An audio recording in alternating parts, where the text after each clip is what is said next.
Parents, thank you for sharing your sons and daughters with us this week. It's been an incredible experience, and you're going to hear from Hilda in just a little bit, but Hilda will appreciate this. Every single group of scholars is different, and that just doesn't really seem possible. You'd think there'd be some similarities between each group, but every single group is different. Not good, not bad, just different, and this has been an incredible group.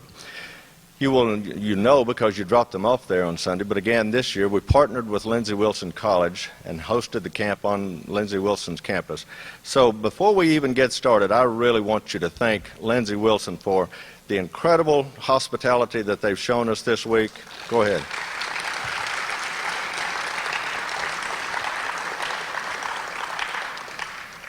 Not only that, but Dr. Bill Luckey was the one that I went to originally to start the scholarship opportunities for the Rogers Scholars Program. And he stepped up, and he's still offering a full tuition scholarship to any graduate of the Rogers Scholars Program. So I cannot say enough good things about Lindsey Wilson College. Scholars, I really wish I'd had an opportunity to spend more time with you. The downside of you being on Lindsey Wilson's campus is I don't get to spend near as much time with you as I would if you were in the building here. So that's something that I regret a little bit, but we'll get through that. I've got to spend some time with you, and I've really enjoyed our time this week. There are some folks that you've got to interact with this week that you really need to listen to those little nuggets of wisdom that they shared with you. Dr. Bill Luckey, he talked to you about blooming where you're planted. He talked to you about leadership. He talked to you about what do you want to do with your life. Listen to those nuggets, because you will find as you get a little older and you start getting out into the workplace, those will come in handy for you. Dr. Jim Ramsey, president of the University of Louisville, talked about leadership and economic development. Another incredible speaker. And again, cultivate those relationships. I will have to tell you about one that happened even last year. One of our RAs that worked with the program met Dr. Ramsey on the campus of Lindsey Wilson, and he was so impressed with her. She's going to school there in the fall, and he hired her as a special assistant to the president. Now, I'm not telling you that he's going to hire every single one of you as an assistant to the president. What I'm saying is, when you make these relationships, cultivate those relationships, because you never know where they're going to lead you. Doug Keaton, anybody like Doug Keaton's speech? And parents, any of you that might not know who Doug Keaton is, he's kind of a wacky dude, but he's one of the brightest guys you'll ever meet in your life. And he takes a lot of the waste oil and waste products that they have on Lindsey Wilson's campus. He makes soap. He's trying to turn that into a completely green campus, and he does some incredible things. But he's a little wacky, isn't he, guys? Just a little bit? And how many of you like Kenny Davis today? Yeah. What an amazing story Kenny tells. And I wish, parents, that you could have heard his stories. He's actually helping co-author a book right now about the 72 Olympic Games and what all happened there, and I won't ruin the book for you, but it is an incredible story. And then the NASA video conference, I mean, I always love those. We're getting a little bit away from what we originally started the NASA things for. We tried to do a Kentucky connection, but as the space program winds down more and more, it's getting harder to get a Kentucky connection, but still, I always enjoy those NASA video conferences. Scholars, I want to challenge you. Congressman Rogers challenged you. Bill Luckey challenged you. But we need you to get engaged in this region. We need you to be bold. We need you to be creative. We need you to be smart. And we need you to not be afraid of change. So many people are afraid of change. You don't know what the unknown might be. But this region, probably now as much as ever, needs you to step up and be strong leaders. And you can do it. Through this SOAR initiative that you've heard about several times this week, you have an opportunity for youth voices to be heard. And I want those voices to be Rogers Scholars. You heard about the Congressional Medal Program. The first Congressional Gold Medal in Kentucky was a Rogers Scholar.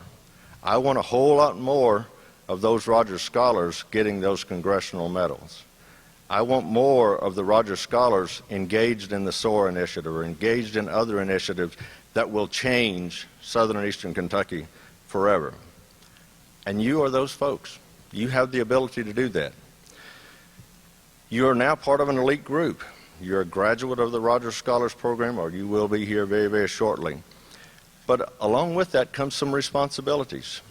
Now, every single one of you, I know that you elected 2 ambassadors out of your group to represent the entire group, but every single one of you are now ambassadors for the Rogers Scholars Program, for the Center for Rural Development, for Congressman Rogers, and for this region of Kentucky.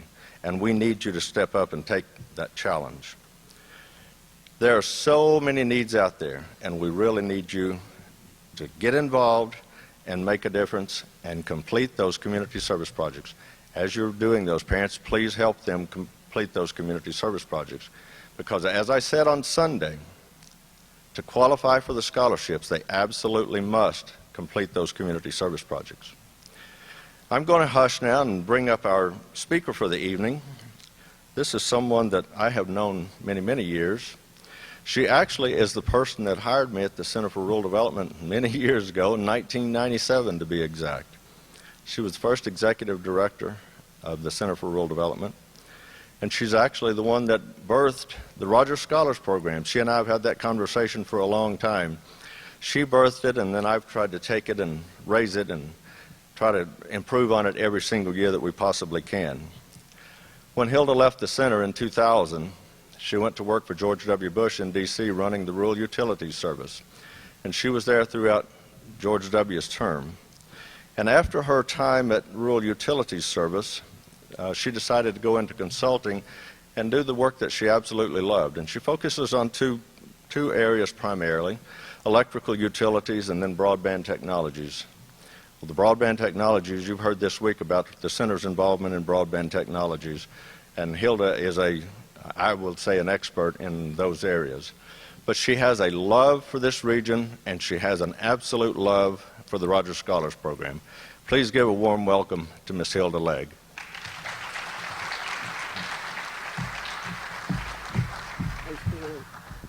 Thanks, Lonnie, and good evening, ladies and gentlemen, parents, and most importantly, to the scholars. Have you had a good week? Have you done some things that were fun? Yeah. Have you learned anything new? Yeah. All right, that's a good sign. Parents, were you so excited when you saw them walk in? Yes. Scholars, I don't know about this. Now, parents, were you so excited when you saw them walk in? Well, that's a little bit better. I don't know, but I was awfully excited about a month ago when I got to see my son walk in from Rogers Explorers Program, and I'd missed him for a week. I'm so honored to be here. It is always a pleasure to come to the Center for Rural Development, and especially to be a part of the Rogers Scholars Program. Lonnie was right in that the congressman today said I was the godmother. I never thought of myself in that way, but however, the thing that the congressman said, parents, was of one of your students asked, one of your children asked him what was his greatest accomplishment, and he said this. And I thought that was so reinforcing for you and I, the board, for Delaney, all the staff of the Center for Rural Development over the years. Our first Rogers Scholars Program was in 1998. And today, it is even stronger and better. And I want to take this opportunity to say thank you to Lonnie Lawson for taking this idea, this concept, this thing we put together in the late 90s, and to growing it to the point of the scholarship opportunities, the improved curriculum. Folks like Kenny Davis I heard today, it has just gotten bigger and better and grown the Explorers Program. So please say thank you to Lonnie Lawson, the CEO at the Center for Rural Development. And of course, one of the smartest things he did was to bring on board Delaney Stevens. So Delaney, there you go. So I don't know about this, parents, but this is a new experience this year for me because, as I said, when When we put this first program together, Lonnie, I wasn't even a mother. I wasn't a parent. I was an old school teacher, and once a teacher, always a teacher, so I understood that part. But this year, when I had a chance to see my part of the Explorers program, I began to think more about the role of parents. And so normally when I have this privilege, I focus really on the scholars. But I want to take just a moment. I want to read something to the parents because it's a challenge, and I want you all to be very, very proud of your children, and I know you are. But I also want to sort of set the tone for where they go from here. And so this is from the prophet. Your children are not your children. They are the sons and the daughters of life's longing for itself. They come through you, but not from you. And though they are with you, and yet they belong not to you. For they have their own thoughts. You may house their bodies, but not their souls. For their souls dwell in the house of tomorrow, which you cannot visit, and not even in your dreams. You may strive to be like them, but seek not to make them like you. For life goes not backward, not tarries with yesterday. You have been given a blessing to be the parents of these young people. And I want to commend you for an amazing job that you have done. They competed. This is a tough competition, and it's becoming more and more so every year. And so I want, at this point, scholars, you thank your parents with a big round of applause. Thank you for what you've done. Thank you for getting them here today. And thank you for what you are going to do in the future for them. And we at the Center for Rural Development know that we are just a partner in this, that you have brought them to this point. But Ronald Reagan said once that if you can ignite a spark to become a flickering flame, it will light your light forever.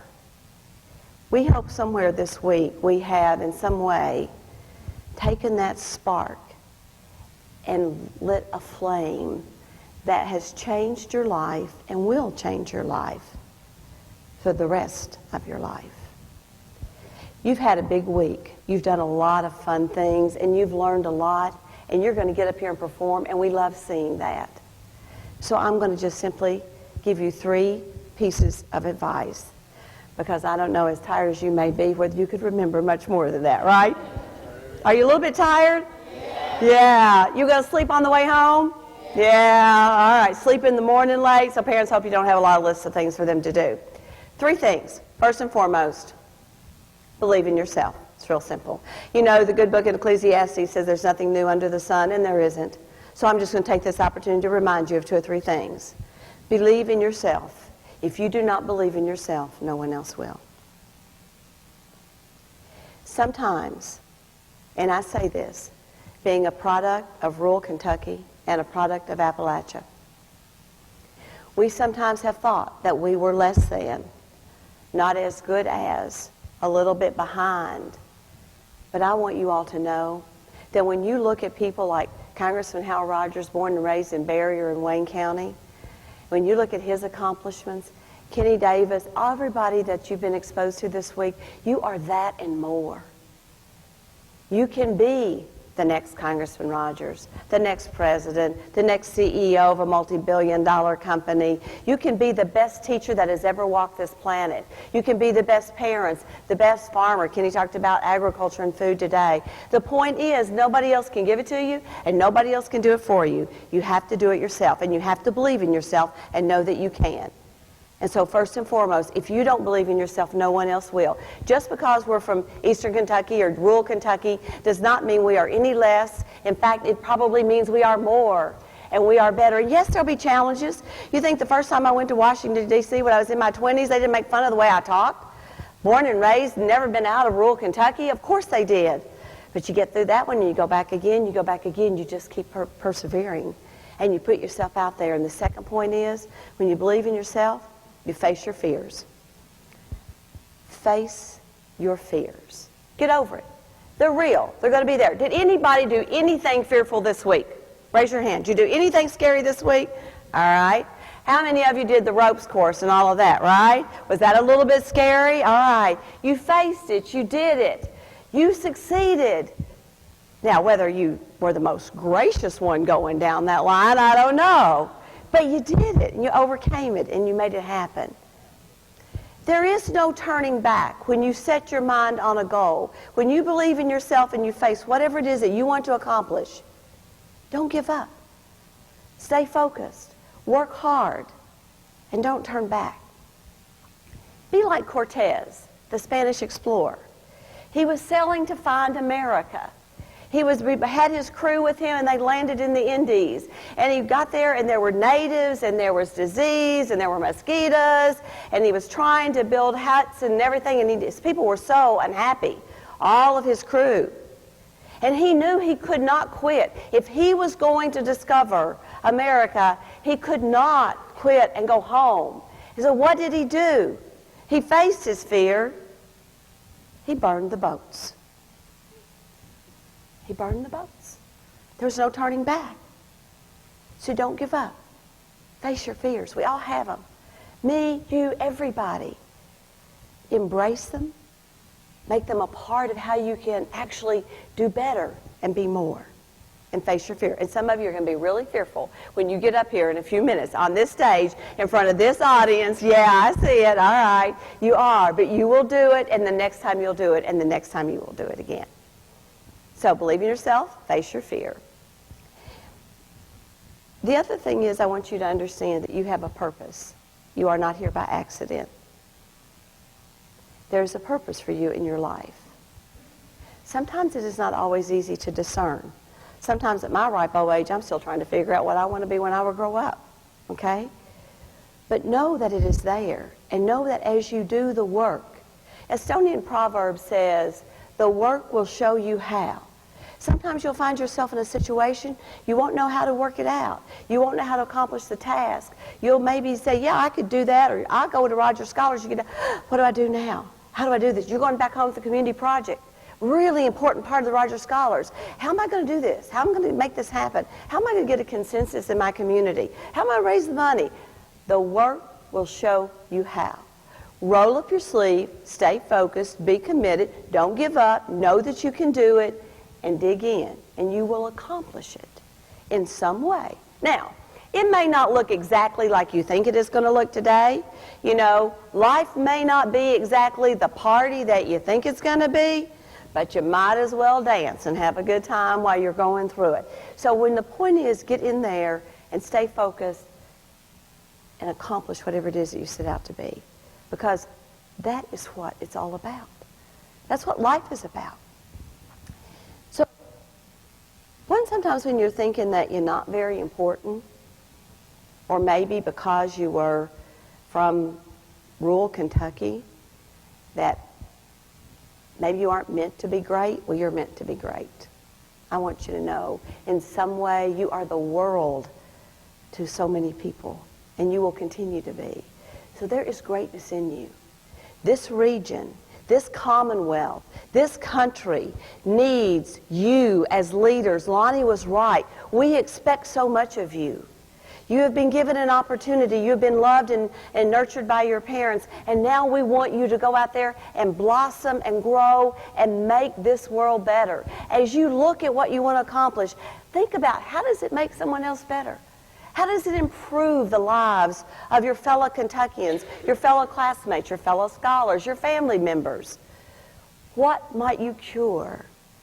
What might you explore? What are you going to contribute to make this place better? Because you're here for a purpose. You know, I grew up in rural Adair County in a little place called Nifley. And some of my Weddington friends from Cape County will know where Nifley is at. It's a spot in the road. Didn't have running water until I was in my teenage years. Never had a sibling go to college, first generation college. Never even had anyone, I think, say to me, you can be anything you want to be. My daddy thought being a classroom teacher, and a classroom teacher is marvelous, don't get me wrong. They're wonderful. We need more wonderful ones of them. But that was the dream. That was the highest bar, was to go to college and be a teacher. And so I did what my daddy thought I should do. And my daddy believed in me, but I'm not sure anyone else ever said, you can be more than that. And young ladies, I want to say to you, it is not always easy out there, because it is sometimes more of a challenge. I never got to play competitive sports. We didn't have competitive sports. I didn't know how to do that until I got in the world of work, and then I had to do it.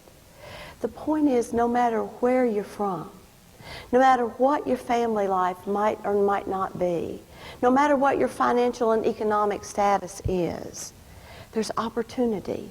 Never in my wildest dreams did I think I would be appointed by a president or sit in front of the United States Senate and have them vote on whether I was confirmed and would be a good employee of the federal government and a good caretaker of taxpayer dollars. Never. Never dreamed it. But opportunities happen. Now, sometimes opportunities are hard to find. And so if you don't see it, if it's not real easy, if it's not right there at a big old red door, okay, that you just knock on, if opportunity doesn't knock, then you build the door. You make it happen for yourself, because you have a purpose for being here. So it's not about where you're from or what the economics is. It's about who you are inside. Believe in yourself, face your fears, and then become whatever it is that you choose to be, because you are here for a reason. In closing, it was a very dark, cold, wintry night in February of 1809. And there was a trader that was traveling through rural Kentucky. And he stopped at the only inn that was available out in this little rural area. And he went in for a bowl of soup and a night's lodging. He asked the innkeeper, he said, what's going on in these parts? Just trying to catch up on everything? What's going on in these parts? The innkeeper said, well, there isn't anything going on or nothing happening around here. He said, you know, nothing ever happens around here. And if you ever said that about where you live, nothing ever happens around here, right? Yeah. That's what the innkeeper said. He said, nothing ever happens around here. He said, you know, the only thing that I can think of is that night before last, the Lincoln family had a baby boy.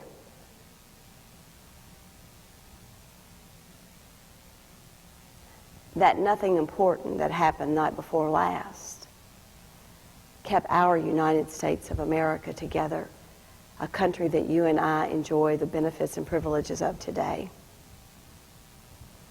That didn't seem very important to the innkeeper, but it's pretty important throughout the history of this country. And what a difference that baby boy made. And my point to you, scholars, you are just as important. So go out from this event, go out from the scholars, graduate tonight, wear those yellow mosquito attracting shirts that you have, wear them proudly, tell the world about the good things that are going on in southern and eastern Kentucky. Go back to your communities, take these community project ideas, make them better, and I will be reading about you and hearing about you, and Lonnie and I, in our old age on our canes, will be smiling ear to ear because of the successes that we will see you, each and every one of you, achieve, because you are special. Thank you, Rogers Scholars, for class 2014. Good luck.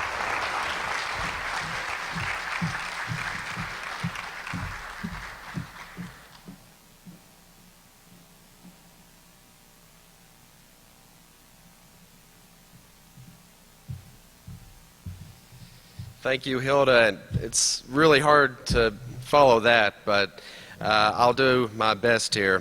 Parents, welcome back to the center. Well, welcome to the center. We kicked off the program at Lindsey Wilson College, and we've had an absolutely amazing week. As Lonnie mentioned earlier, we moved the program over to the college last year, and we've had a very different experience over there. I won't say it's better or worse, it's just been different, and it's been great because we have great partnerships with people all around this region, different organizations, and there are some really amazing folks over at Lindsey Wilson College that these scholars got to spend time with this week. And I've got to start with thanking some individuals at the college. First and foremost, Janie Hopkins. She's the Director of Student Activities at the college. She's been there for several years. And whenever I started here at the center 2 years ago, she was one of the first people I met because the very first Rogers Explorers program that we had that summer was at Lindsey Wilson. And so about 2 weeks into starting here, I went over there and met her, and she is absolutely phenomenal. And her Assistant Director of Student Activities, Adam Capps, he's been great to work with as well. He's actually a Rogers Scholar graduate, and he was with us the entire week, and so it was great to be able to spend time with him and Janie. Chris Schmidt, the Dean of Students, he delivered a leadership presentation to the scholars earlier on in the week, and I won't run it for the ambassadors because I think they're going to talk about some of the things he said, but he has been great to work with. And then last but not least is Dr. Bill Lucky, the president. As Lonnie mentioned earlier, Lindsey Wilson College was the very first institution to come on board and offer scholarships for the Rogers Scholars Program. And we couldn't have done this program this year without the support of Janie, Chris, Adam, and President Lucky. So please help me give a round of applause to them and thank them.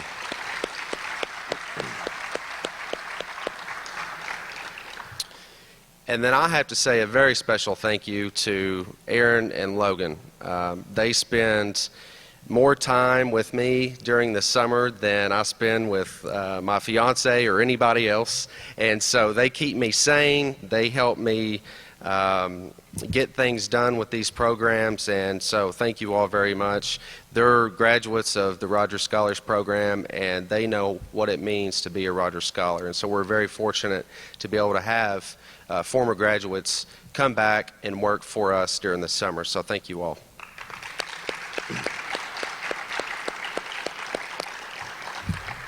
Parents, before we move on with tonight's program, you're going to get to hear from the scholars here in a little bit. I want to just talk about a few housekeeping rules tonight after we get done here. As you know, we came over this morning on a bus from Lindsey Wilson, and we have all of the luggage with us. It's in Ballroom E, so whenever we conclude tonight's program, all you have to do is go back out the main doors of the theater here and around to the side of the ballrooms, and you can get the luggage there. And I hope that you've been paying attention throughout the week to what we've been doing. I think we've got quite a few photos up on Facebook, and we've been tweeting a little bit and a little bit of Instagram maybe here and there. But so I hope if you haven't had the chance to get on and see these photos, I really encourage you to do that. We try to cover this program as much as possible with photos and videos and news stories, and you'll even see some press releases in your hometown newspapers here in a few weeks whenever you get back home. So stay connected with us through social media. It's a great way for us to keep up with you all scholars and to keep you guys engaged and let you know about what's going on. On Sunday I talked about our fundraising opportunities and events that we do, and I want to thank parents. I want to thank you guys for buying houseboat tickets tonight. Aaron told me that a lot of you bought houseboat tickets, and I certainly appreciate that. We're going to be having a 5K glow run in August on the 16th, so I really hope to see you all back here in August. Having a Rogers Scholars team that you can run and walk with, but social media is a great way to stay engaged. The community service projects, and Lonnie mentioned this as well. We've talked quite a bit this week about community service, what it means to be a Rogers Scholar, and what it means to be involved with your community. And you guys are already involved in your school and your community, but we want you to continue that.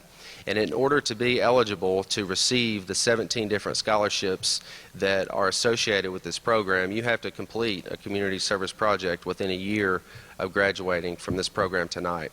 And I want you to know, parents and scholars that we're here for you. We want you to continue to work with us throughout the year on anything that you need, whether it's getting contacts in your communities or ideas or, figuring out how to implement these projects. And I've talked to you a lot already this week about these projects. And so I just want to make sure that you all are ready and energized to go back to your hometown and start talking with the folks that you've said you're going to start talking with to get these projects implemented. So parents, please help us support them, and if there's anything you all ever need from us to get those done, please let us know. Scholars, the experience of a lifetime. That's our motto. What do you think about it? Is that on target? Yeah? So whenever we came and recruited in the fall, we go to all 79 high schools that we have in our 45 counties. And I went to a lot of them. Jim Tackett, he went to some. Diana Winstead went to a few. Did you ever think that whenever we were at your school talking about this program, trying to get you to apply, did you ever think you would have this kind of experience? We had 405 applications for this program this year. We took 60. It's very competitive, so you guys need to give yourself a pat on the back for getting in. And we're gonna kick off the program tonight with the ambassadors, but there are just two things I want to say to you all before we do that. And the first is, be a boomerang. It's okay to go out and experience life and, go to college outside of Kentucky if you choose to do that, or move somewhere and find a good job. But eventually, we want you to come back to this region because you guys are going to get to experience a lot of different things. You're going to be leaders. You're leaders already, but we want you guys coming back to make your hometown and this region a better place. And it's okay to do that, to go out and experience the world. But we want you coming back here to Southern and Eastern Kentucky. That's what the Rogers Scholars Program is all about. Congressman Rogers said it best: no young person should have to leave home to find their future. But if you choose to leave home, we want you coming back eventually, and I think that's okay, but always keep home in your heart. And the second thing is a quote from Eleanor Roosevelt, and I want to share this with you because I think it embodies what the Rogers Scholars Program is all about and what we try to get you guys to see in yourselves. And she said, "Great minds discuss ideas, average minds discuss events, and small minds discuss people." Rogers Scholars are great minds. You guys have great minds, and don't let anybody tell you different. Hilda said it, Lonnie said it, I'm saying it right now. You all have the skills and the abilities to do great things, and so keep that in mind when you go back home. You've learned a lot this week, and don't keep it to yourself. Share it with others. Encourage other people, other friends of yours, to become leaders, because it takes more than one person. And you all are the start of it. And so a lot of these service projects that I've talked with you all about this week, you guys have some great ideas, and so you got to get people engaged. You're not going to be able to do it by yourself. You're going to have to talk to local leaders and get your friends involved, and parents and people at the schools. And so just keep that in mind whenever you go back home. Parents, every year we select ambassadors to serve as a guiding force for this program year after year to help us make the program better. And these Rogers Scholars select 2 ambassadors among them from their peers every week. And so we have ambassadors from the first week and the second week of Rogers Scholars. And so earlier on this week, they voted on the 2 individuals that are going to serve as the ambassadors, the official ambassadors for Rogers Scholars, although each and every one of them are tasked with being ambassadors for the Center and for the Rogers Scholars Program. And this year's ambassadors for this week, they're going to come up and share their experience of what these people did the entire week. And please help me congratulate Miss Amanda May Arts and Mr. Elijah Butler.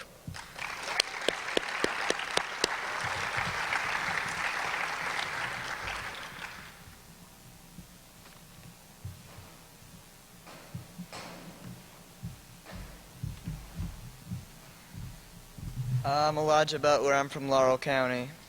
And I'm Amanda Arts, and I'm from Pike County, and we were selected by our peers as the ambassadors for this first week of Rogers Scholars Class of 2014. The Rogers Scholars were founded by Hal Rogers and the Center for Rural Development to remind young people that you don't have to leave home to have a successful future. When we first arrived at Lindsey Wilson College, we had to unload our luggage and check into our new homes for the week. Also, we got to meet our roommates for the first time. Shortly after getting settled in, we headed over to the VP Henry Auditorium for the welcome reception. And shortly after saying goodbye to our families, it was on to the next activity. So next, we went outside and participated in Getting to Know You activities, where we almost always successfully remembered everyone's names. The next morning, everyone got up extra early to ride over to Asbury University to work on team building by competing on the high and low ropes obstacle courses. We worked together well, made stronger bonds with our new friends, and faced our fears along the way. Later that day, we were privileged to meet Julie Goodpaster, who came to tell us about the Special Olympics, an organization that helps people with special needs to compete in a variety of sports. It was amazing to see how determined they were to help. So in the morning, we had an entrepreneur session with Dr. Hackberg and the EPG students from Berea College. They inspired us to think differently and use our head and heart to overcome failure. The next speaker that we had was a personal favorite of mine throughout the week, Dr. Ramsey, the president of U of L, and he talked to us about the economy in Kentucky. After that, we went to a college fair to look at many different colleges and what they had to offer. It was nice to check out so many different colleges. The next morning after breakfast, Lonnie Lawson came to tell us about the importance of community service. He also helped us come up with our own community service projects. That night, we had a special treat of getting to go to President Lucky's house for dinner, and we had etiquette training with Sue Stivers. Afterwards, we got to go ballroom dancing, where we learned to waltz and swing. Then for most of the night, we went to our career pathways. After that, we had the Dean Schmidt came and told us about leadership. Afterwards, we went to Green River Lake and to pick up litter on a pride cleanup.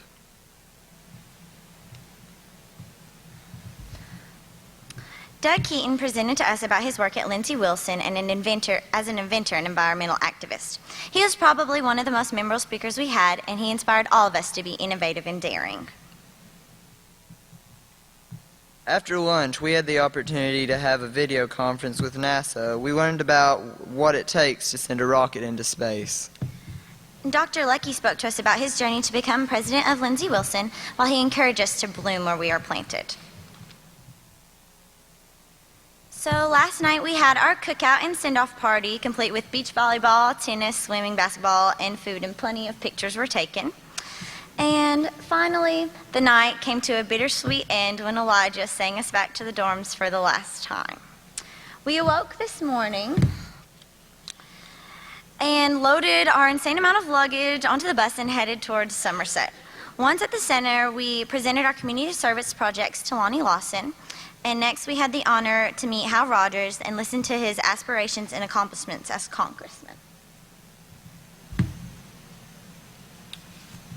After much preparation for rehearsals, we're finally here. We are graduating as the first week's class of 2014 Rogers Scholars.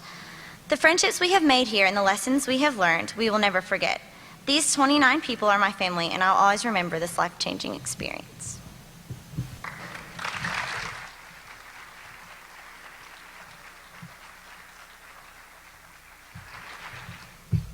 Thank you, Amanda and Elijah. So they covered just about everything we did this entire week except for the career pathways, and that's what we're going to do now is the groups are going to come up. They're going to talk about the different career pathways, the majors that we did. And we spend about 10 to 12 hours in these majors, and we try to give these students, these scholars, hands-on experiences in healthcare, engineering, and video production, because we want to get them excited and encourage them to look into the future and be able to see, all right, so if I excel in math and science, or if I excel in journalism and everything, what I can do with it. And it's easy to get bored sometimes in school because a lot of classes are probably more book work and homework and test, and you might not get to do hands-on activities. And so that's what we do with these career pathways. And we wouldn't be able to do these career pathway majors without the support of some of our partners. And I have to thank a few different people and organizations. The first is UK College of Engineering for delivering the instruction for the engineering major. Lake Cumberland Regional Hospital, Southern Kentucky Area Health Education Center, and Lindsey Wilson College of Nursing for providing instruction with the healthcare career. And then last but not least is Lindsey Wilson College Department of Journalism for teaching the entire video production major. Please help me thank these outstanding partners.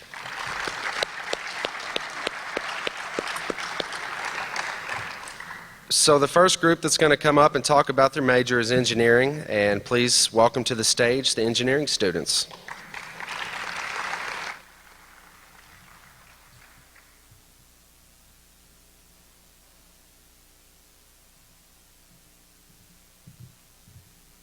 My name is Kyle Back, and I'm from Pulaski County. My name is Davis McCracken, and I'm from Wayne County. My name is Addie Eastham, and I'm from Greene County. My name is Portia Manis, and I'm from Bath County. My name is Amanda Arts, and I'm from Pike County. My name is Caleb Combs. I'm from Jackson County. My name is Mackenzie Morrell, and I'm from Taylor County. My name is James Clay Ballinger, and I'm from Rockcastle County. My name's Elijah Butler. I'm from Laurel County. And my name's Sarah Eastep, and I'm from Pulaski County. This week, the major we chose to focus on was engineering. We had speakers from 3 different areas of engineering who were electrical, material, and mining engineers.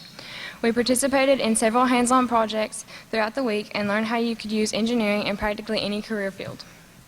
We learned so much this week about engineers and what they do, and we had an amazing time.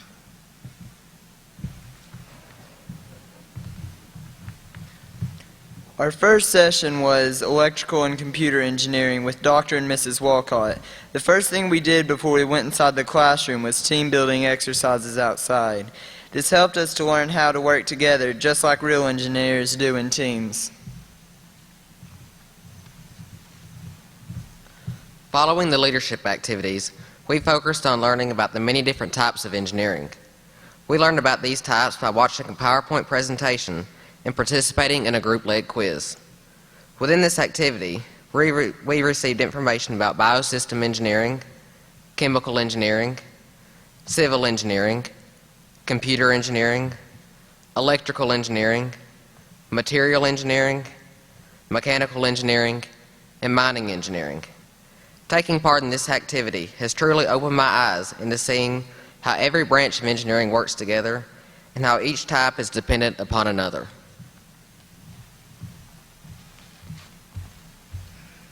My major this week was engineering. One activity we completed was Dr. Walcott put us into partners, and we were then given the task to create a small boat out of a minimal amount of tinfoil that can float on water while carrying the most amount of pennies. Our first attempt was not very successful, but after a trial and error process, Dr. Walcott gave us a formula and then measurements to finally find out how to maximize the volume. My partner Davis and I won this activity and figured out that the boat floated better when the bottom formed a slight curve. Although engineering was not my first choice, this class sparked an interest in me to consider it as a future career.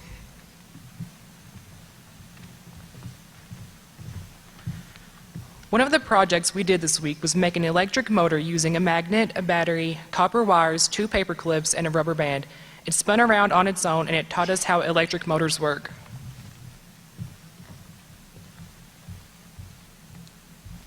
The second session we had was materials engineering with Dr. Beck. We were challenged with figuring out what materials were used to make what and how they work and how that they can be changed. Our first project was to create a shape out of shrinky dinks, which is a plastic that you can cut and decorate and heat up, and it shrinks to about 3 times in size.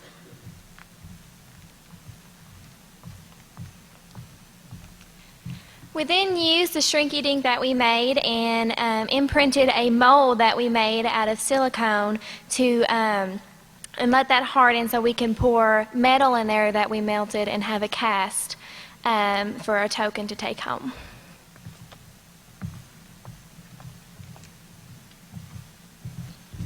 The third session we had in engineering was about mining engineering. Mrs. Kate showed us how to set up the detonators that are used in coal mines. She showed us how to set the delays on the detonators to control multiple blasts that create the mine. She also taught us about how explosives can be placed to strategically manipulate the mining location around obstacles.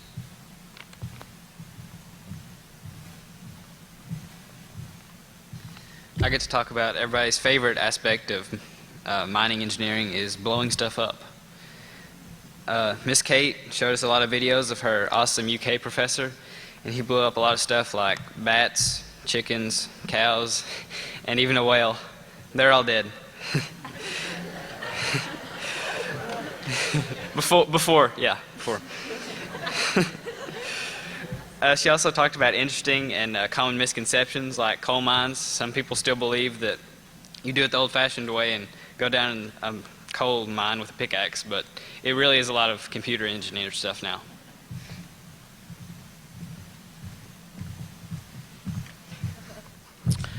Miss Kate showed us an interesting machine that had various buttons and lights. It was a programmable circuit board that could be used to control machines and mines. It showed the connection between computers and engineering. We all really enjoyed expanding our knowledge of our exciting future careers. Being together all these days has brought us closer and closer. My friends have become my family, and I wouldn't change this week for anything. Thank you.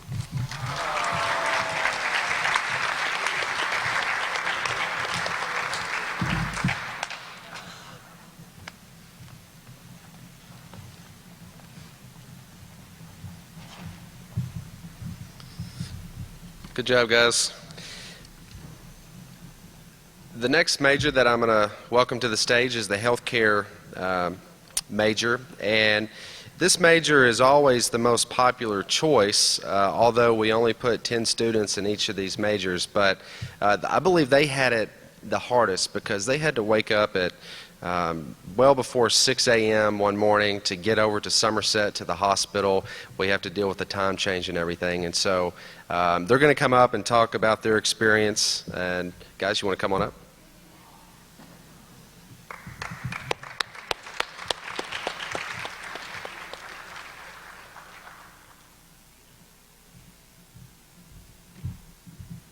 My name is Madison Lett, and I'm from Boyd County.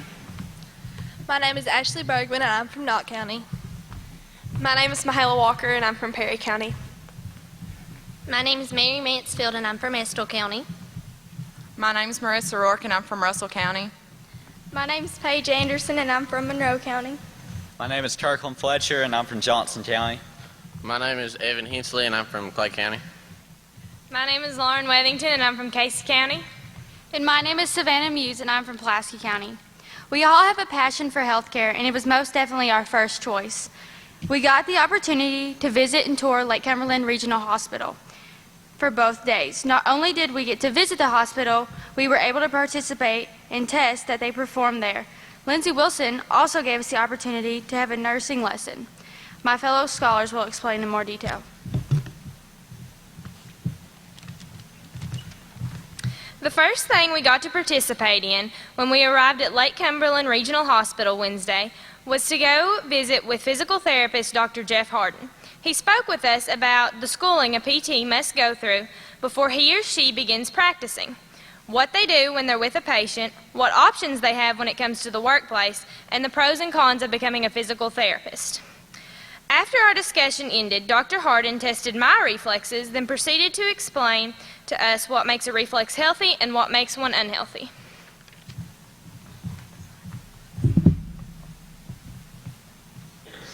At the hospital, I got to volunteer in an echo, which is where an echo tech does an ultrasound on your heart to make sure it is functioning properly.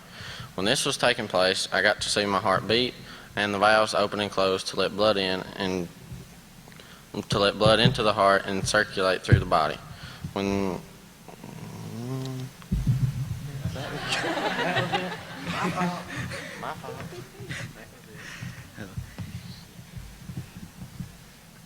During our tour at the hospital, I volunteered to be hooked up to an EKG or electrocardiogram machine by an ER nurse. There was a total of 5 sensors that was attached to me. There was one on each arm, each leg and one on my chest. And there was also a blood pressure pump that was also attached to my arm. And the EKG measured my blood pressure and my heart rate. And then a piece of paper was printed out which gave me my results back with QRS waves. And also she had this glide scope camera which showed them my tonsils. So, yeah.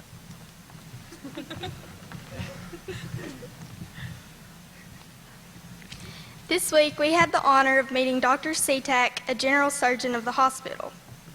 He shared many experiences from the operating room and stressed the importance of staying calm in difficult situations. One of the coolest sections was getting a lesson on how to suture. We got to use real needles on foam blocks and learn proper techniques. We practiced 2 different ways to sew an incision, even though it didn't look too pretty.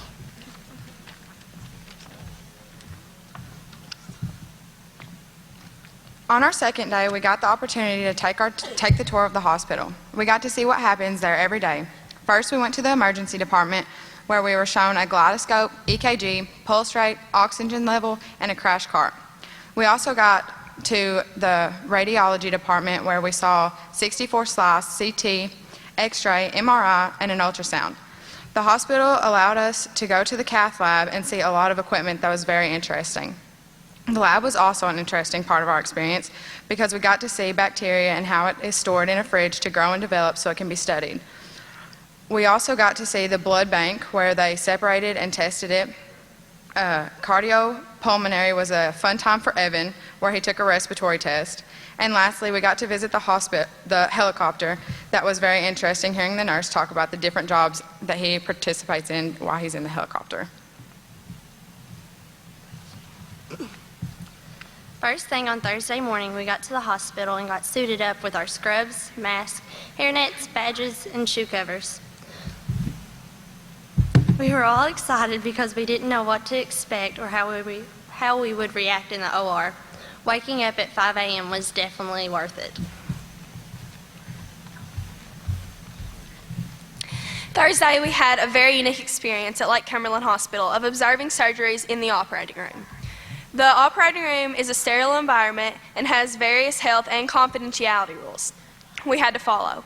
The patients were brought into the OR, prepped, and then there was a timeout, and we were able to watch a portion of7surgeries. Dr. Ritchie was a general surgeon. He performed a laparoscopic gallbladder removal, and that is the most common surgery in the United States. Dr. Bruner is an OBGYN, and he performed a tubal ligation. I think that we can all agree that this was one of the best experiences that we had at the hospital, and we were all just very blessed to have this experience and opportunity. After we came back from the hospital, we went and visited the nursing program at Lindsey Wilson College. There we had the chance to meet Ashley Hancock, who is a teacher there. She taught us several components about nursing. We learned about the heart, and we had several handouts to get to see it very hands-on. Afterwards, she taught us how to take pulse and blood pressure, and we got to practice on each other. After we practiced how to take a pulse and blood pressure, we went into their mock hospital. It was set up just like a hospital room with all the equipment the nurses might need. There they had dummies that were very lifelike. They could breathe, talk, and could be programmed with different scenarios. We were able to take the pulse and blood pressure of one of the dummies. These dummies in mock hospitals allow the nurses to prepare for work in hospitals and what can happen there. As you can see, being a part of the healthcare major really showed us how much of an impact medical workers have on the community. We have gained so much knowledge and experience in such a short time. I believe I'm speaking for all of us when I say that this experience is once in a lifetime, and we are honored to be a part of a great program like this.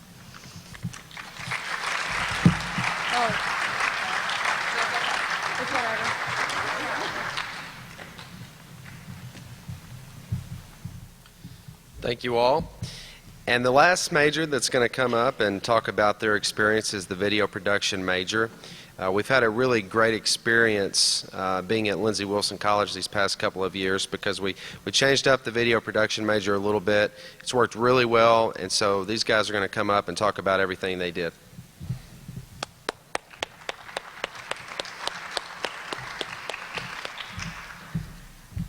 I'm Katie Williams, and I'm from Clinton County.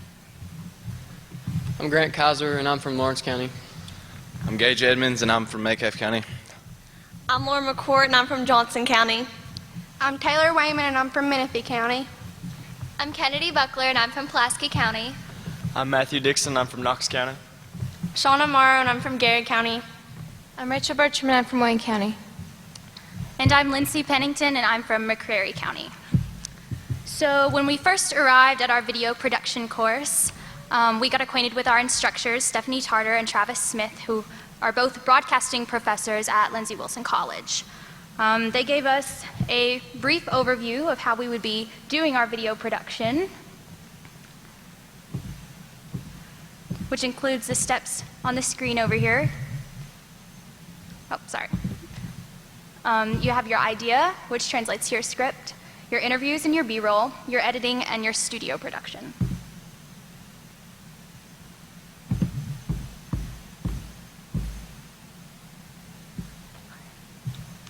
So when you see the news on TV, you don't see that a lot of broadcasting actually happens behind the anchors. I did a lot of the camera work, which involves a lot of angles and lighting, and it's a lot more complicated than you would think.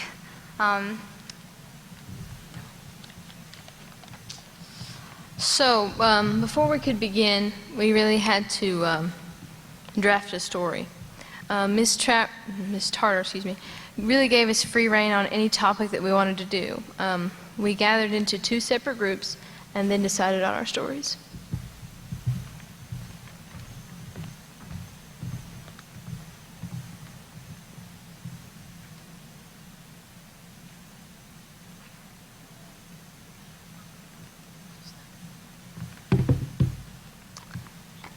We learned that in order to make an interesting video, B-roll must be used. B-roll is basically clips of pictures that are shown while voiceover is playing. B-roll helps provide a visual for the story. I was the interviewer in my group. I had the opportunity to interview Dean Adams. In order to make a successful interview video, while interviewing, the person being interviewed must not look directly at the camera. They must also say and spell their name and title so that it can be included in the video.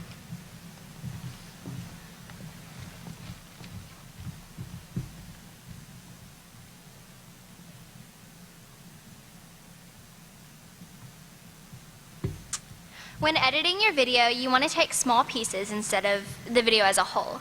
It makes it easier to drag out small clips so you can overlap them with B-roll. Once you finally have all of your clips that you need to use, next you have to place them in order of what comes. After that, you can finally put in all of your special effects and really make your video what you want it to be.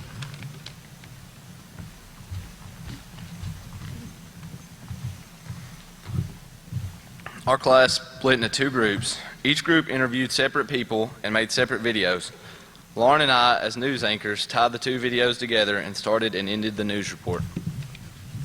As anchors, we got the privilege to use the green screen. We sat in front of the green screen and filmed, but after we filmed, we uploaded it and could switch the backgrounds to a newsroom.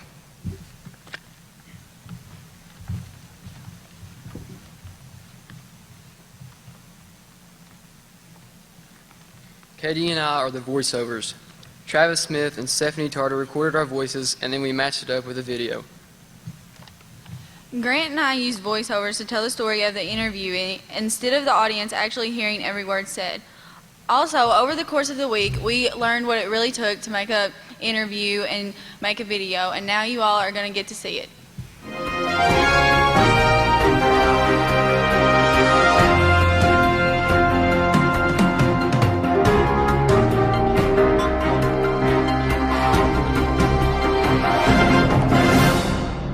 Welcome back to RaiderCast, covering your campus and community news every Monday at 12:30 and 7 on Duo County Channel 2. I'm Lauren McCourt. And I'm Gage Edmonds. Thank you for joining us for this Rogers Scholars Edition. We will begin with our most recent news stories. Our first story emphasizes the true spirit of entrepreneurship. This week, the Rogers Scholars had the privilege of meeting Doug Keaton, instructor and sustainability and Lindsey Wilson College's very own inventor and environmentalist. Here's Katie Williams to tell you more. Doug Keaton gives a whole new meaning to the burger. We sat down with Doug and asked him about what he does. Doug is an inventor and environmental activist, and he has helped the school in many ways using his skills. First thing that it helped with at Lindsey Wilson is it eliminated a waste stream. Let me define a waste stream. A waste stream being something that we throw away that goes to a landfill that we pay money to get rid of. And by eliminating that, we developed a savings for Lindsey Wilson College. Making the biodiesel, we offset 25% of the cost of the diesel fuel for the charter buses that the athletic teams take. That 25% could be anywhere from $10,000 in fuel costs to $35,000, $40,000 in fuel costs. We developed a savings for Lindsey Wilson College. But then by taking that waste stream and finding products that we could make with that, such as the biodiesel, and then the liquid soap and the bar soaps, the fire starters, those all now become revenue streams for possibilities here at the campus to raise money for scholarships. BioBurgers is a way to reuse some of this waste. Doug Keaton has created green entrepreneurial initiatives on campus. As you can see, Doug Keaton and many others at Lindsey Wilson College are spreading environmental awareness with campus resources. The Wellness Center at Lindsey Wilson College is improving the lives of its members. For more on this story, we go to Grant Kaiser. The Doris and Bob Holloway Health and Wellness Center serves to attract incoming students while improving the physical and mental health of those it serves currently. Before we built the Health and Wellness Center, for instance, just intramurals, we couldn't start intramurals at night sometime till 10, 11 o'clock because the bigger sports center was being used by every sports team that we have, and we could only fit intramurals in after the sports teams were through. We decided that we were going to have to build a Health and Wellness Center with an auditorium. So It might not look like it now, but this room once served as a fitness center for the whole college. The facility now serves as a training area for Lindsey's athletic teams. The shed, it was actually a garage that had a few pieces of cardio equipment in it, a few pieces of maybe some free weights and benches and things like that. You could maybe get 10 or 15 people in there, maybe more than that, maybe 20. But you know, just for instance, if recreational, if you just wanted to go shoot basketball in November or December or January when the weather's cold, before we built the Health and Wellness Center, there was nowhere to do that. Because The combination between peak physical fitness and academic excellence is very important at Lindsey Wilson College.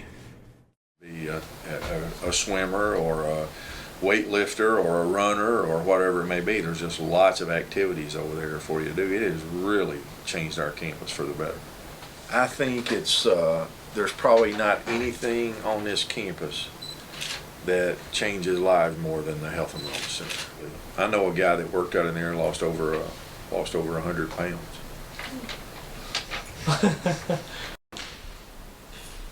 I try to swim, although I've been lax this week. I try to swim about 2 or 3 days a week. I use it more in the winter than I do the summer because I like to ride my bike and I run outside. But yeah, I use it a lot. See a lot of community members in there. We have the Silver Sneakers programs for the retired folks, for the elderly folks, and things like that. And that was one of the things when we built it. You know, we visited, all kinds of different facilities we looked at. And one of the things we said was, we don't want to build a $12, $15 million building and just have it empty. We wanted people to use it. So every once in a while, I'll run the numbers over there to see how many people use it. And it's usually, when school's going on, we'll have between 600 and 700 people a day will swipe their card between students, staff, and community members. So the best thing about the building is it is being used. The healthier you are, the better you learn. You learn. Runners, take your marks. Ready, set, go.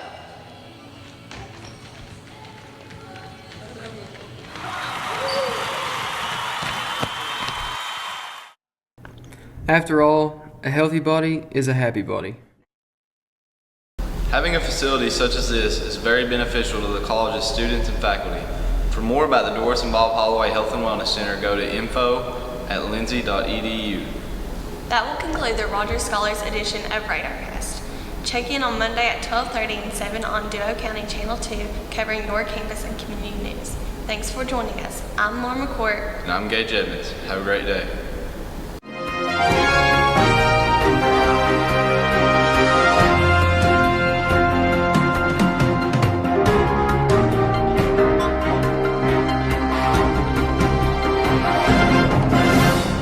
Good job, guys.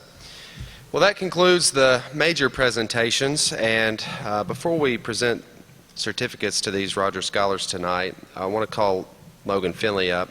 He's going to present the Doug Reese Memorial Award Winner Scholarship, and this award is in memory of Doug Reese, and it's awarded to the Rogers Scholar with the highest scoring application from each week. The award is a $250 scholarship, as well as a special gift that's going to be presented to the winner here tonight. Logan? Douglas Reese was well known throughout southern and eastern Kentucky as a prominent attorney, civic leader, and racketeur. Doug was born in Cincinnati, Ohio, son of Albert and Opal Montgomery Reese in 1942. Doug's family moved to Jackson County, Kentucky when he was just a child. Doug passed away suddenly. No, he didn't pass away as a child. Doug passed away suddenly on January 4th, 2006. He is survived by one daughter, Amy, and one son, Adrian, as well as one brother, Gary Reese. Doug earned his bachelor's degree at Eastern Kentucky University in 1964, and after graduation from Tyner High School in his native Jackson County, he earned his law degree from the University of Louisville Law School in 1971, where he was a member of Phi Alpha Delta legal fraternity. He's a consummate politician, and just after his admission to the bar in 1971 and through 1986, Reese was in private practice in Clay and Laurel counties and served as city attorney for Manchester for 5 years during that time. In the 1980s, Doug moved from Manchester to London, Kentucky. His law practice in the early 1980s was one of the largest coal law practices in eastern Kentucky. From 1986 until 1993, he was a senior managing partner of Reese, Lang, and Breeding, a corporate business and banking practice aimed at primarily the coal and energy businesses, with offices in London, Corbin, Versailles, Manchester, Nicholasville, Danville, and Lexington, Kentucky. From 1993 until 1997, he served as counsel to Reese, Lang, and Breeding, with offices in London, Lexington, as well as Atlanta. The next year, he served as counsel to Napier and Associates from 1998 until 2006. He was again solo in private practice in London. He was admitted to the bar of U.S. District Courts for the Eastern and Western Districts of Kentucky, the U.S. Court of Appeals for the Sixth Circuit, and the U.S. Supreme Court. He served on the board of directors of the Center for Rural Development from 1995 and through 2005, and was a board chairman from July 1994 until his death. He was named to the executive board of Kentucky Native American Arts and Crafts Center at General Butler State Park in 2003. Reese was also a board member of the Sanders Brown Center for the Aging at the University of Kentucky from 1992 till 1998. Appointed by the governor to the Kentucky Appalachian Task Force, the Regional Crime Commission from 1972 till 1974, and the Kentucky Appalachian Commission from 1996 till 2004. He also served as a board member of the Kentucky Opry, Mountain Arts Center, the Board of Overseers of the University of Louisville, and the Board of Trustees at the University of Louisville, the Kentucky Corporation, and in 1990 was named vice chairman of that entity, and in 1991 its chairman. He was a member of the fundraising committee of the Cooperative Community Care, a former member of the Natural Resource and Environmental Law section of the American Bar Association. He had also been director of London Bank Trust, First State Bank of Manchester, and director of National City Bank Southeast, covering London, Manchester, Harlan, Middlesboro, Corbin, and Barberville when he died.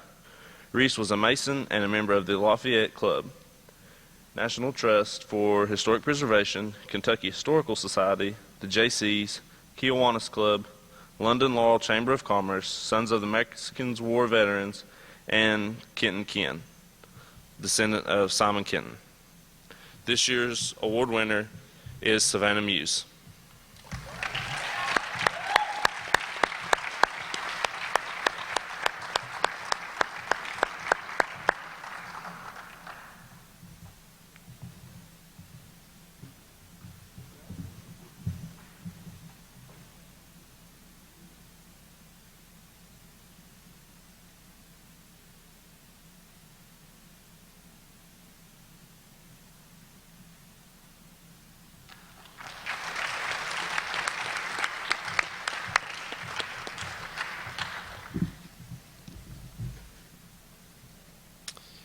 And to close out tonight's program, I'd like to call up Aaron Burris to assist with the presentation of certificates for these Rogers Scholars.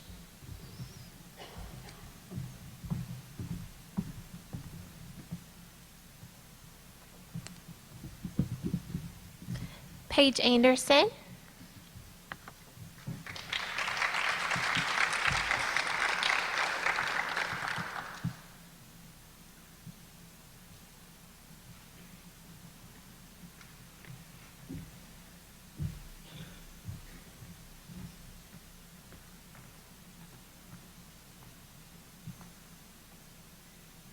Amanda May Arts.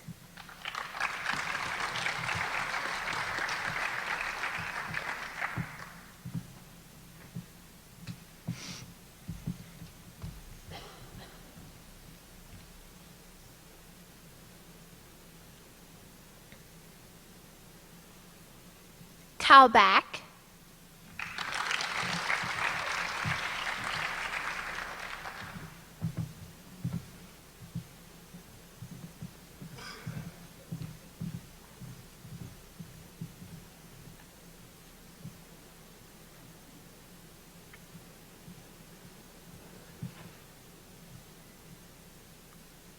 James Clay Ballinger.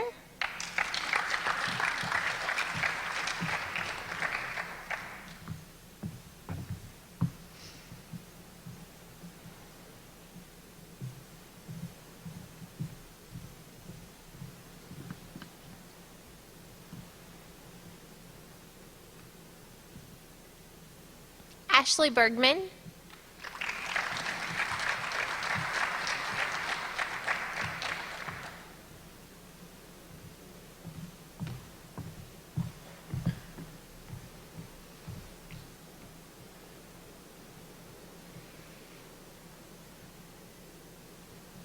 Rachel Bertram.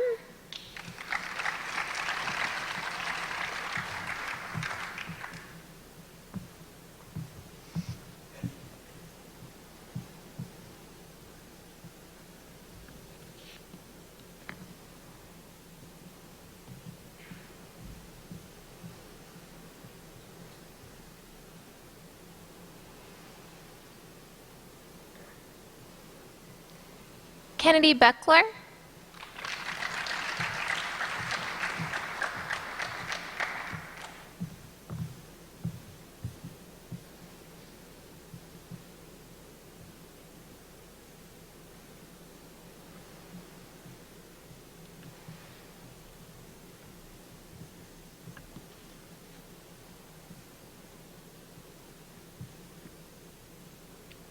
Elijah Butler.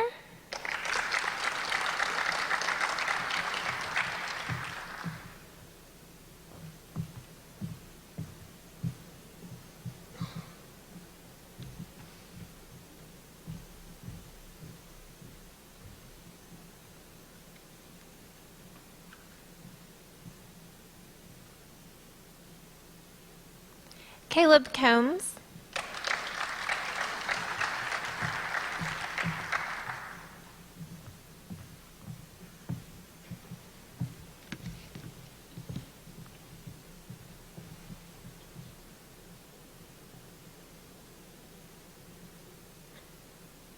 Matthew Dixon.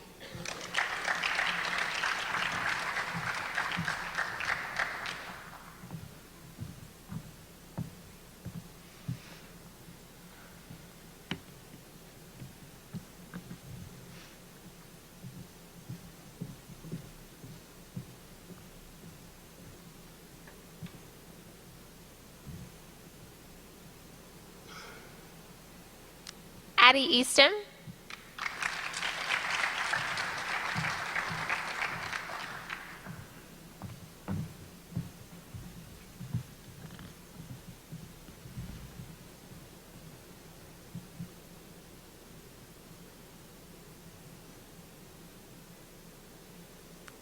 Gage Edmonds.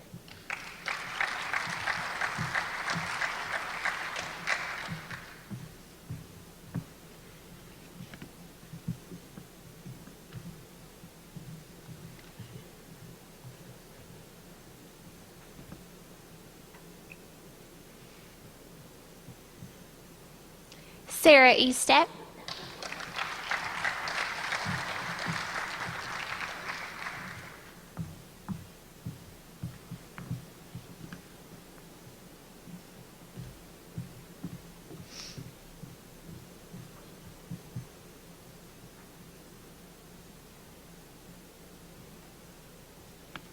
Kirkland Fletcher.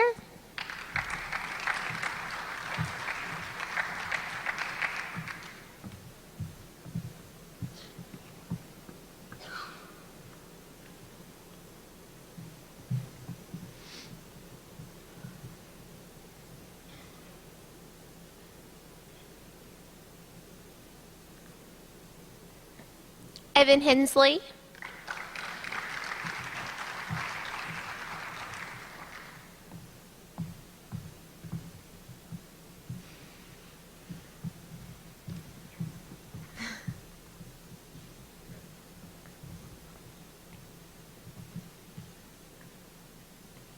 Grant Kaiser.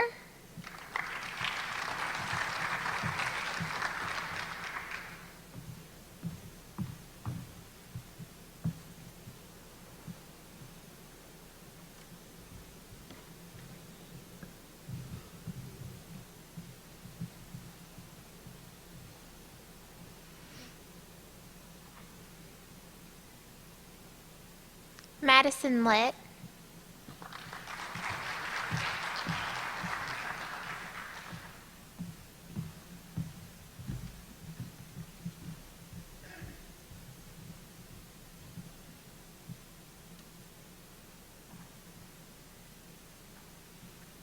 Portia Manis.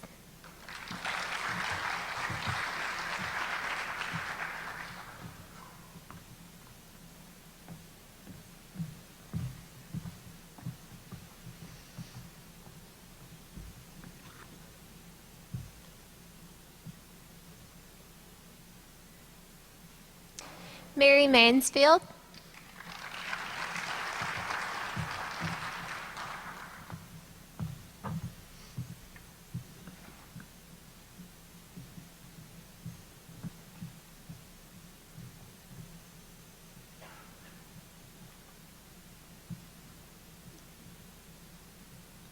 Lauren McCourt.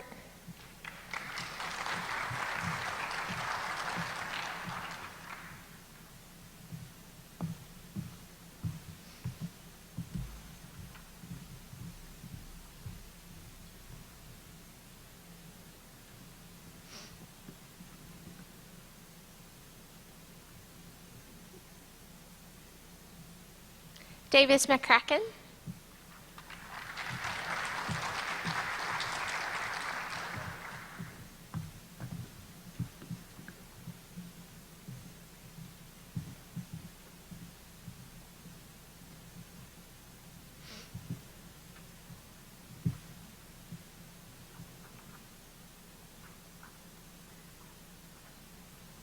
Shauna Morrow.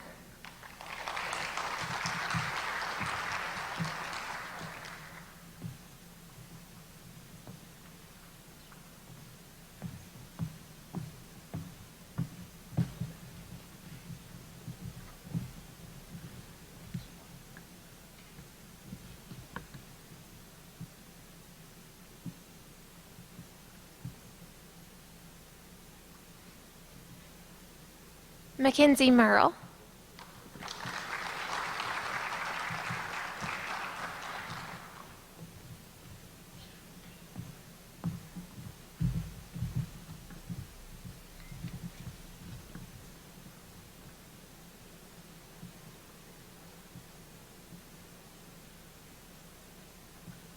Savannah Muse.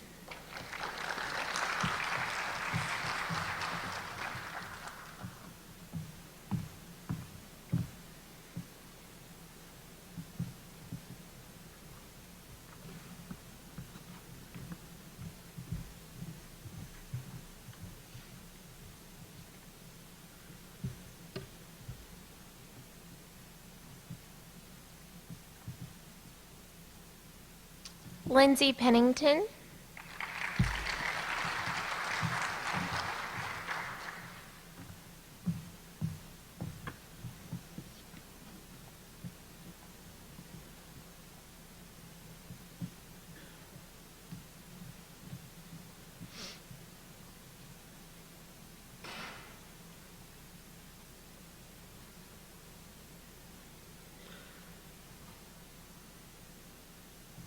Marissa Rourke.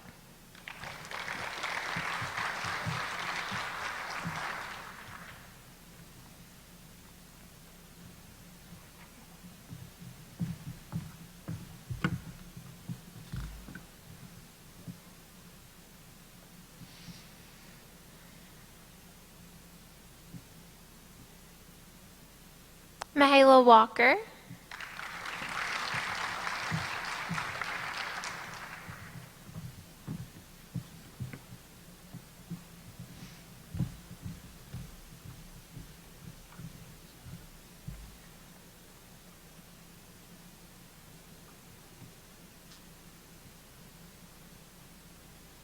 Taylor Wayman.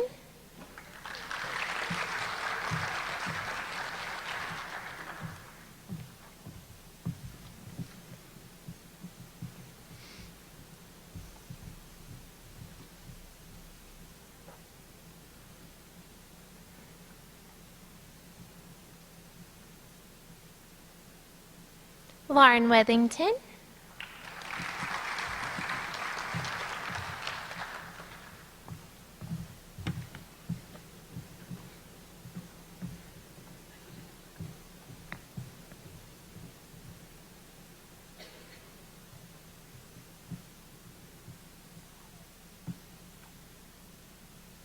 Katie Williams.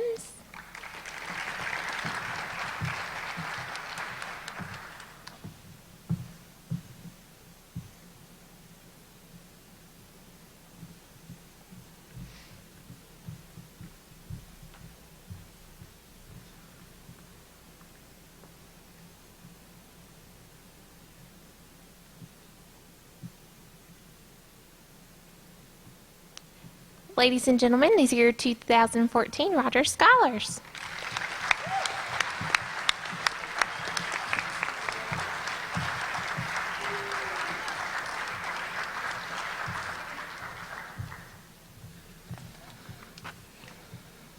Before we close out this evening, there are several folks that I really need to thank.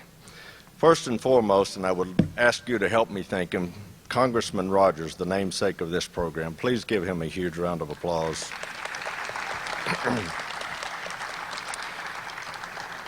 He was able to be here today and speak with the scholars, and it was just an incredible time.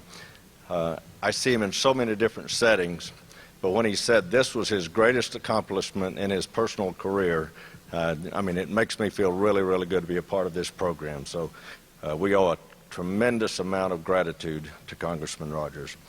I need to thank the Center Board of Directors, the staff of the center, and there's a few that I want to thank that are here this evening.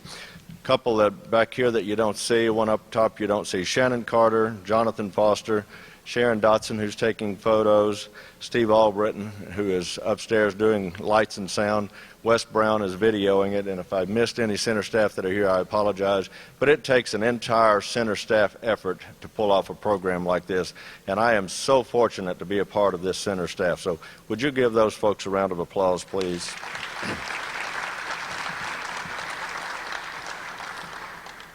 I want to thank the UK College of Engineering. They have been a partner in this program from day one, and they do a tremendous job, as you saw in the videos. They do a tremendous job in helping support the engineering facet of this program. South Kentucky AHEC.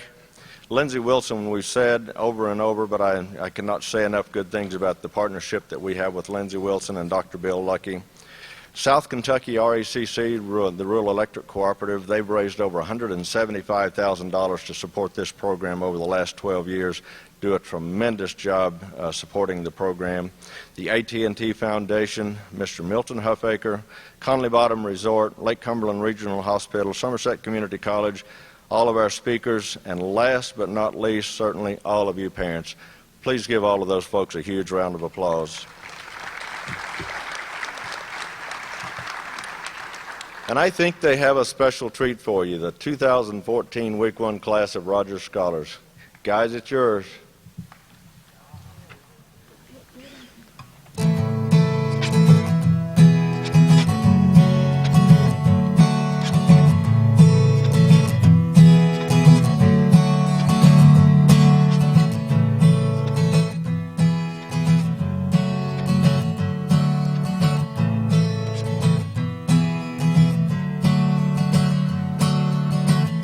down south to the land of the pines, and thumbing my way into North Carolina.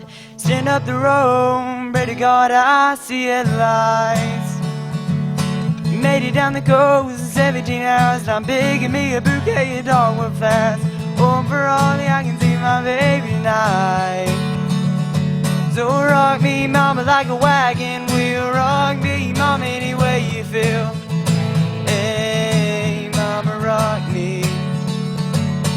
Rock me, mama, like the wind and the rain. Rock me, mama, like a southbound train. Hey, mama, rock me.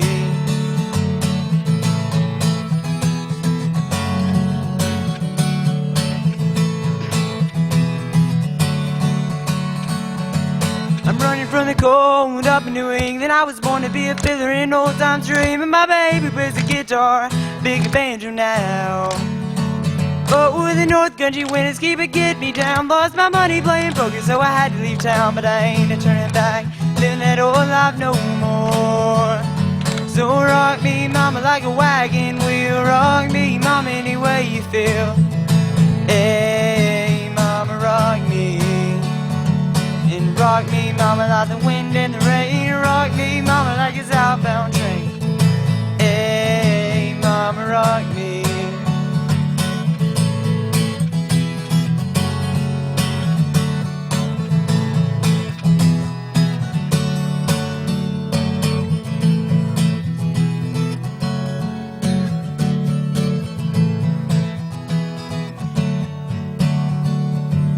I'm walking to the south out of Roanoke. I caught a trucker out of Philly, had a nice long smoke.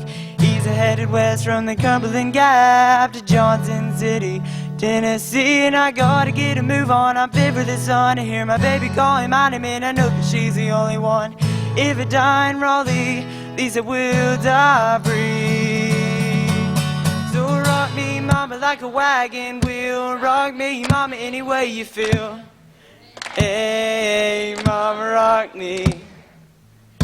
Rock me, mama, like the wind and the rain. Rock me, mama, like a southbound train. Hey, mama, rock me. Rock me, mama, like the wind and the rain. Rock me, mama, like a southbound train. Hey, mama, rock me. Rock me, mama, like the wind and the rain. Rock me, mama, like a southbound train. Hey, mama, rock me.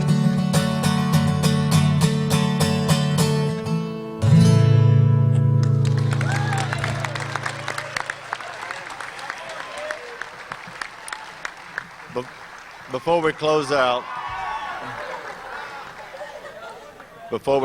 I do want to thank Miss Hilda Legg for speaking to the class tonight. I want a huge round of applause for Delaney, Aaron, and Logan, the RAs, because these guys are amazing on these programs. Godspeed.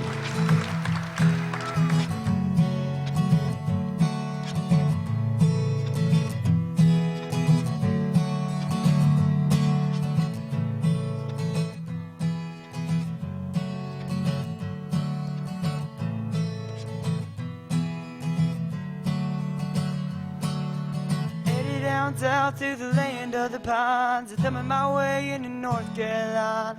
Stand up the road, pray to God I see headlights.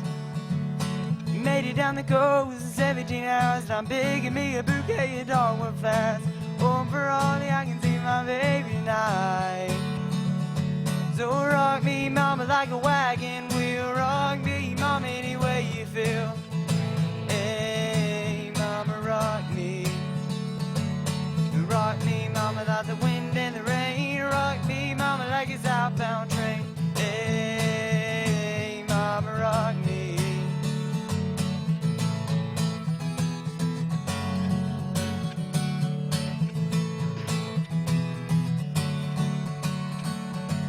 I'm running from the cold up in New England. I was born to be a fiddler in an old time dream, and my baby plays the guitar, big banjo now.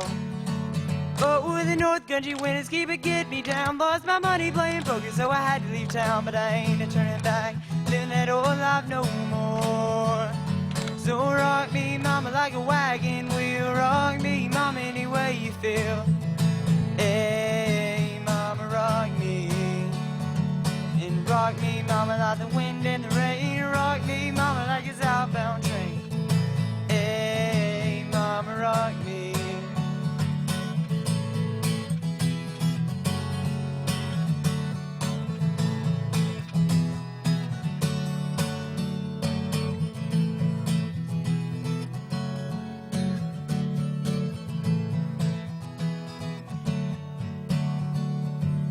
I'm walking to the south out of Roanoke. I caught a trucker out of Philly, had a nice long smoke.